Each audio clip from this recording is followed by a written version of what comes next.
안녕하십니까. 산업안전을 강의하는 최윤정입니다.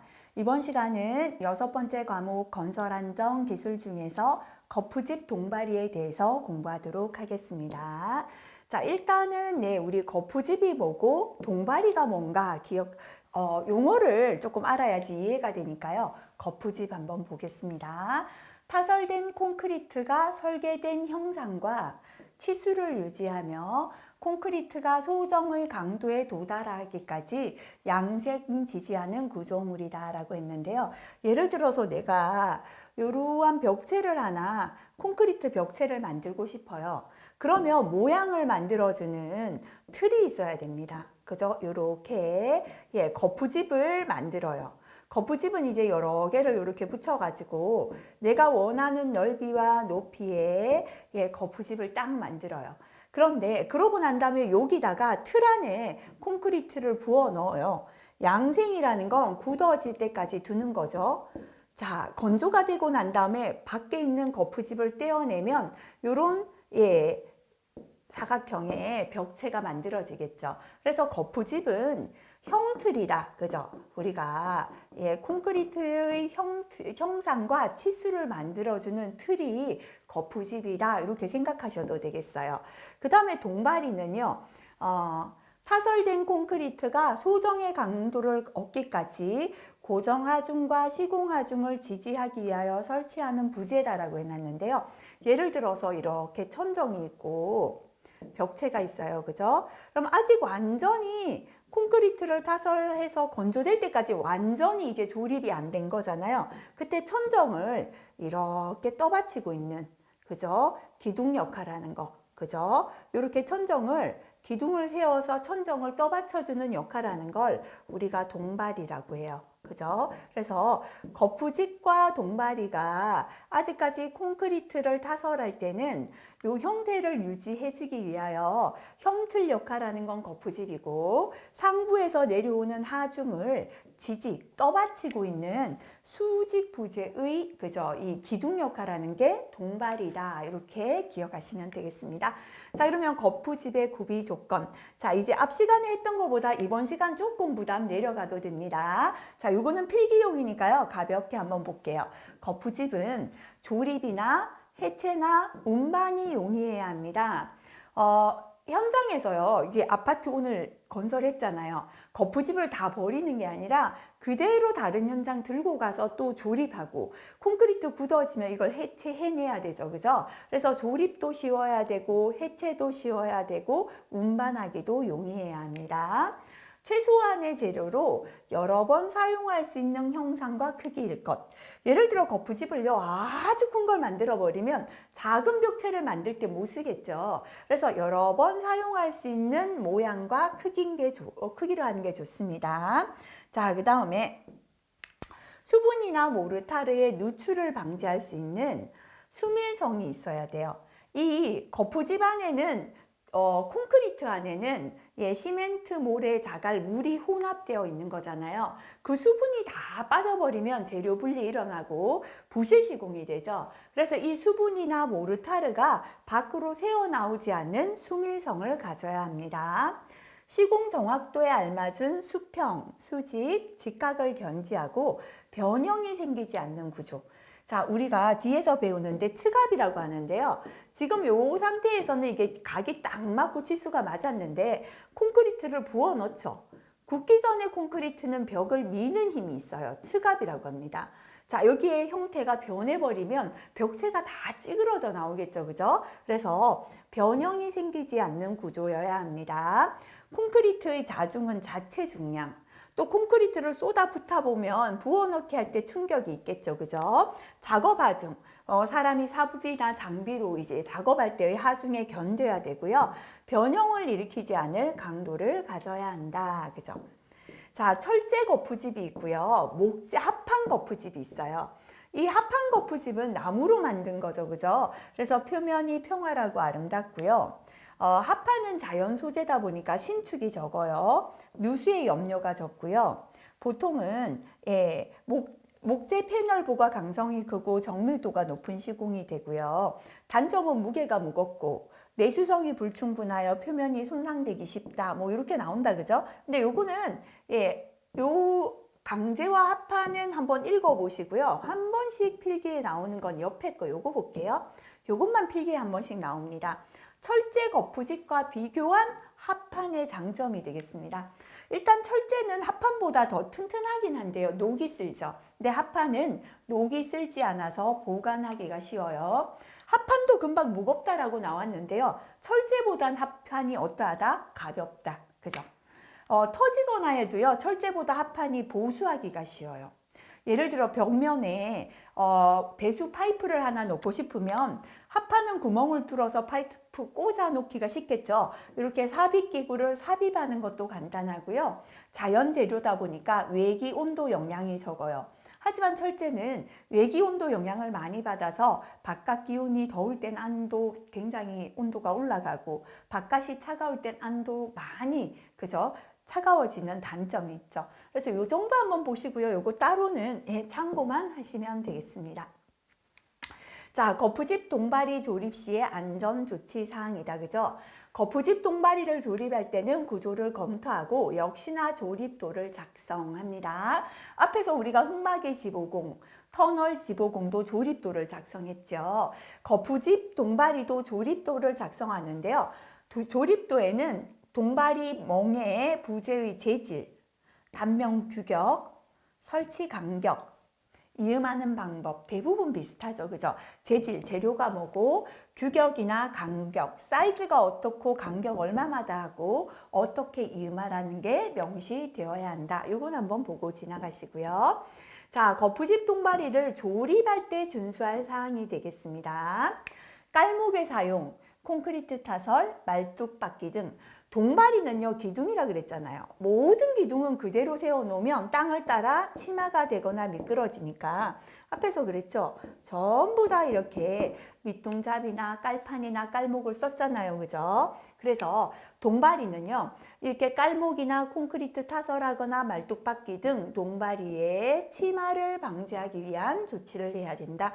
기둥으로 서 있는 건 전부 다 땅 따라 치마될 수 있기 때문에 필요하다. 그죠?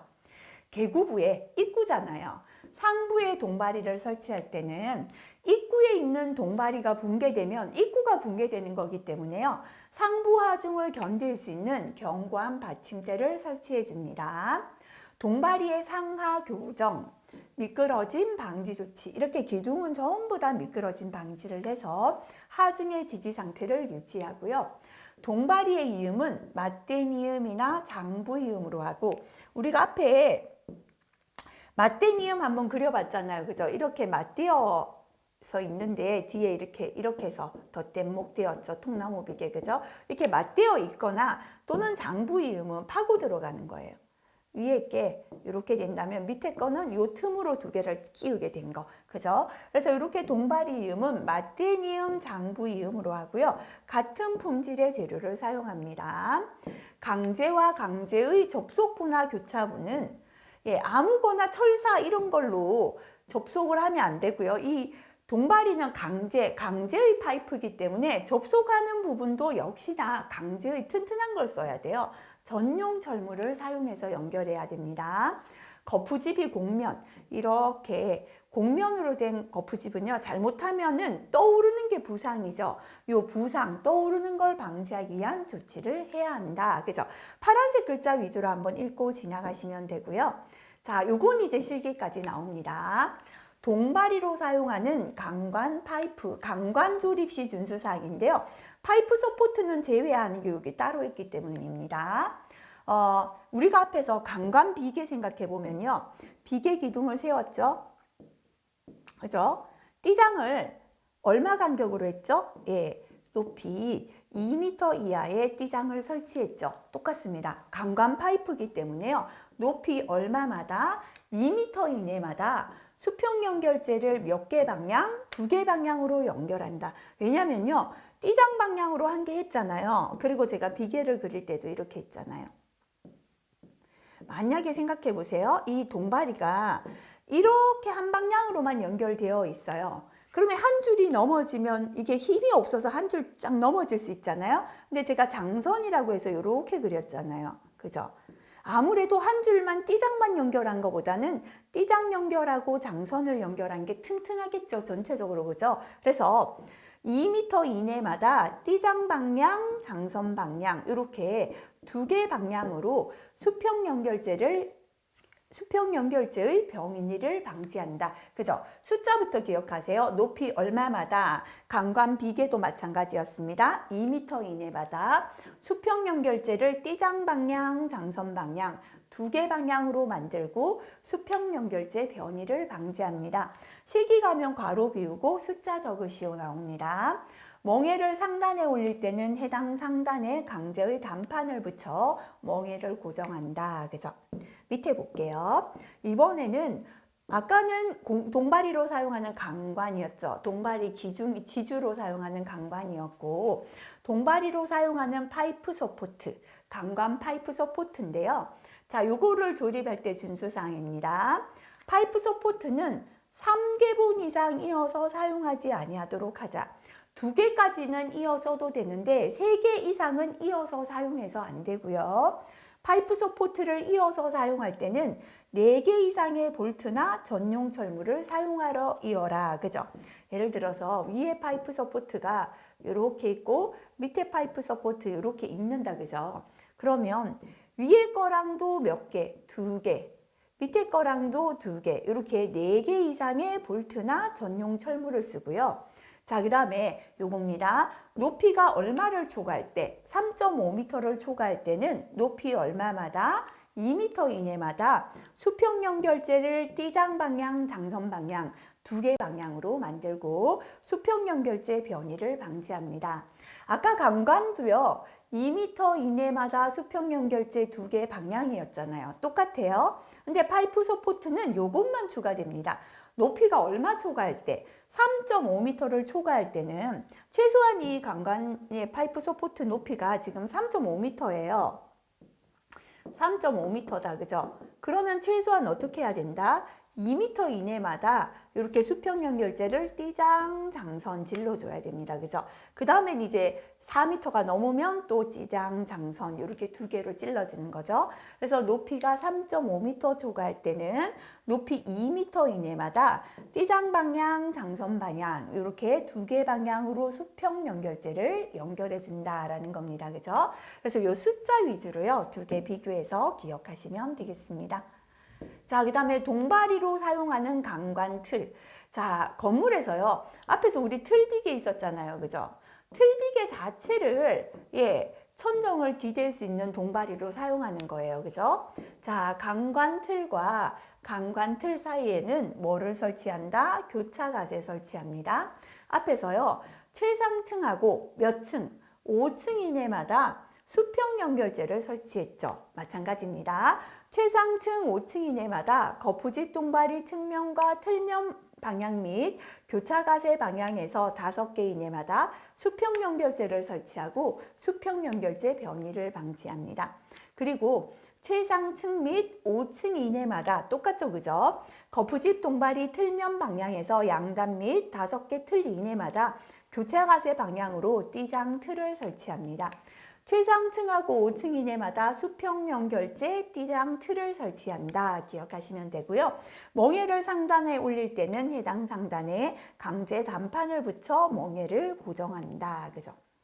자, 숫자 정도만 기억하세요. 동바리로 사용하는 조립 강주죠. 그죠?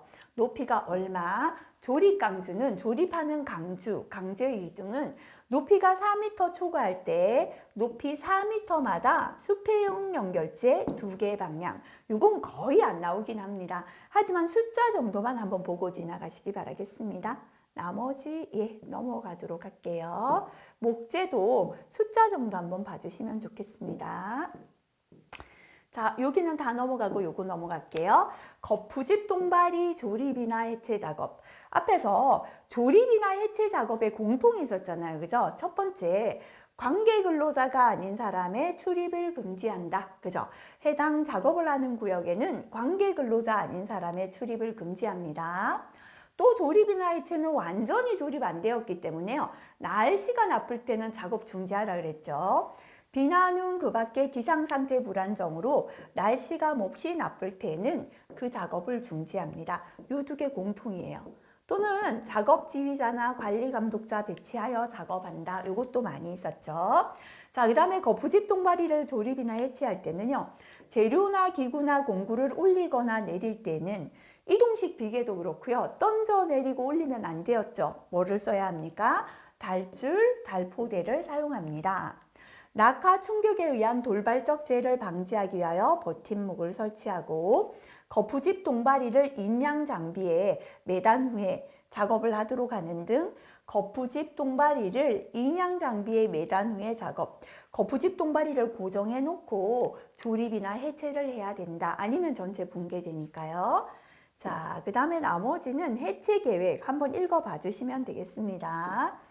자, 그 다음에 철근 조립 작업, 네, 요것도 한번 읽어보시고요. 요거 넘어갈게요. 작업 발판 일체형 거푸집이 뭐냐면 작업 발판 일체형 거푸집이란 거푸집의 설치, 해체, 철근 조립, 콘크리트 타설, 콘크리트 면 처리 작업 등을 위하여 거푸집을 작업 발판과 일체로 제작하여 사용하는 거푸집이다. 그죠? 아무래도 거푸집에요. 이렇게 거푸집이 벽이 있다면 이쪽에 이렇게 발판이 붙어 있어서 작업자가 바로 서서 작업할 수 있게 용이하죠. 하지만 대형이 되겠죠. 그죠? 자, 요 종류를 묻는 게 실기 넘어가면 나옵니다. 작업 발판 일체형 거푸집의 종류를 적어라. 그죠? 갱폼, 슬립폼, 클라이밍 폼, 터널 라이닝 폼 네 가지. 그죠? 다시 한번 볼게요. 갱폼, 슬립폼, 클라이밍 폼, 터널 라이닝 폼 이렇게 네 가지가 작업 발판 일체형 거푸집이 되겠습니다. 갱폼 조립 작업 시 준수사항 한번 읽고 넘어가시면 되겠습니다. 역시나 이 부분도 다 참고로 넘어가시고요. 자, 거푸집 조립 및 해체 순서 넘어갈게요. 우리가 건물을 짓는다 생각할게요. 첫 번째 건물에 기둥을 이렇게 세워야겠죠. 그죠? 자, 그 다음에 벽인데요. 보바지 내력벽은 하중을 받을 수 있는 벽체가 됩니다. 그래서 이제 벽체를요 이렇게 세웁니다. 그죠? 자, 이렇게 힘을 받아주는 벽체를 세워요. 우리가 기둥은 세로 기둥이고요. 이제 보라고 나오면 가로 기둥으로 기억하세요. 가로로 지나가는 예전에 한옥집에 대들보라고 하면 가로로 굵게 지나가는 굵은 나무죠. 그래서 이 보가 올라가야 큰 보, 작은 보. 보가 올라가야 3부의 하중을 보가 받아줍니다. 보가 없으면 위에 뭐가 올라갈 수가 없어요. 이제 이 기둥 세우고 보를 이제 내력벽 힘을 받는 벽체 했고요. 벽체 위에 보를 올렸죠. 이 보가 올라가야 위에 뭔가 올라가요. 바닥이죠. 이거는 슬라브라고도 합니다. 그죠? 다시 말하면 천정이 되는 거죠. 그죠? 그래서 첫 번째는 건물을 짓는다 생각하면 기둥 세우고, 그죠? 가로 기둥 보를 세워야 되는데요. 보가 올라갈 데가 없다 보니까 힘을 받아주는 내력벽, 보바지 내력벽, 힘 받는 벽을 세웁니다. 자, 이제 벽체 위에 보고를 이렇게 가로 기둥 보를 올려요. 보가 올라가야 위에 하중을 받아줄 수 있다 그랬죠. 그죠? 그래서 이제 천정이죠. 슬라브, 바닥을 올립니다. 자, 그러면 이제 생각해 보세요. 2층 천정의 하중을 보가 받아요. 보는 이 하중을 기둥과 벽체에 전달합니다. 기둥과 벽체는 이 하중을 땅이죠. 기초로 전달해요. 그래서 기초가 결국은 건물의 하중을 버티고 있어야 건물이 붕괴되지 않고 견디는 겁니다. 자, 해체는 위에서부터 꺼내야겠죠. 그죠? 그래서 위에는요, 슬라브 바닥이 있죠? 바닥을 꺼내고, 그죠? 그러면 그 밑에 뭐가 돌아가요? 바닥에 하중을 받아주던 가로 기둥, 보가 있죠. 그죠? 보를 꺼냅니다. 이제 남은 건 기둥과 벽인데요. 기둥을 먼저 자르면 벽은 붕괴되어 버리잖아요. 그래서 벽을 먼저 자르고 기둥 잘라주죠. 그래서 조립의 반대로 해체한다. 이렇게 보시면 되겠습니다. 자, 나머지 거푸집 존치 기간 거의 나오지 않으니까요. 참고하시면 됩니다. 이쪽에서 약간 바뀌었어요. 지금 법규가 그런데 이 부분 잘 안 나오니까요. 교재에서 수정했는 내용 참고하시고요. 최근 들어 이 부분이 규정이 변경되었는데 필기에 간혹 나오고 건설안전에도 좀 나옵니다. 콘크리트의 압축 강도를 시험하지 않았을 때의 콘크리트 압축 강도가 되겠습니다. 그죠? 자, 요거 뭐냐면요. 제목이 우리가 거푸집 너를 존재 기간 중에 평균 기온 10도씨 이상인 경우는 콘크리트 재령이 다음 표의 재령 이상 경과하면 압축 강도 시험을 하지 않고 거푸집을 떼어낼 수 있는 거예요. 거푸집을 해체할 수 있는 강도다라고 보시면 되겠습니다. 자, 이 정도가 되면 이제 압축 강도 시험을 하지 않고도 거푸집을 해체할 수 있다. 그죠? 조강 포틀랜드 시멘트입니다. 네. 20도씨 이상은 2일, 20도씨나 10도씨 미만은 3일이 지나면 해체해도 된다는 거예요. 조강은 조기에 빨리 굳어지는 거예요. 그래서 날짜가 짧죠. 2일, 3일. 온도가 높을 때는 당연히 빨리 굳어지니까요. 2일이고 20에서 10도씨 사이 3일 되겠습니다. 그 다음에 보통 고로 슬래그 포틀랜드 포졸란 플라이애쉬 시멘트는요 4일 6일입니다 2, 3, 4, 6이고 고로 슬래그 포틀랜드 포졸란 그 다음에 인데요 이건 A종이었고 이건 B종입니다 플라이애쉬 B종일 때는 5, 8일입니다 2, 3, 4, 6, 5, 8 이렇게 변경되었다 그죠 근데 이거 암기하실 필요까지 없습니다 잘 나오지 않으니까요 시험에 나왔을 때 이렇게 봐도 시험에 안 나오면 또 까먹어 버리죠. 그래서 저런 거는 기출문제를 통해서 기출에 나왔는 부분 정도만 기억해도 됩니다. 다 암기할 정도로 중요하진 않습니다. 자, 흙막입니다. 그죠? 흙막이 설치 기준인데요. 앞에서 우리가 흙막이 뭐죠? 우리 지보공 배웠잖아요. 그래서 흙의 붕괴를 막아주는 흙막이 공법인데요. 흙막이가 뭔가 참고 한번 읽어볼게요. 흙막이는 지방 굴착 시 붕괴나 인접 지반의 침하를 방지하기 위하여 설치하는 구조물이다. 그죠? 이 흙막이의 구조물에는요, 벽으로 된 흙막이 판이 있고, 띠장 있고, 버팀목 이런 게 다 부재에 속한다. 재료다 정도 아시면 되겠습니다. 자, 흙막이 공법에서 재료를 지지한, 흙막이 벽이 서 있는 지지 방식에 의한 분류가 있고 구조 방식에 의한 분류가 있어요. 지지하는 방식을 볼게요. 흙막이 벽이 스스로 서 있는 건 자립공법. 버팀대를 이용한 건 버팀대 공법인데요. 경사 버팀대가 있고 수평 버팀대가 있습니다. 어스 앵커는 땅에 앵커를 박는 거고요. 타이 로드는 당겨주는 인장 줄 같은 걸 이용해서 지지하는 거예요. 그래서 지지 방식에 의한 분류는 자립공법, 버팀대 공법, 어스 앵커 공법, 타이로드 공법이 있어요. 나머지가 구조에 의한 분류겠죠. 필기에 한 번씩 출제가 되는 내용입니다. 계측기 종류 및 사용 목적. 이쪽 부분도요. 그냥 넘어가도 괜찮고요. 자, 계측기 종류 및 용도 한번 볼게요. 이 중에서 파란 색깔 있는 거 정도 한번 보겠습니다. 경사계죠. 한 번씩 영어로 나오는데요. 틸트미터가 경사계가 되겠습니다. 구조물의 경사각, 경사각의 변형 상태를 계측합니다. 자, 지하 수위계죠. 그죠? 워터 레벨 미터. 그래서 물의 수위를 측정하는 건데요. 지하 수위계가 되겠습니다.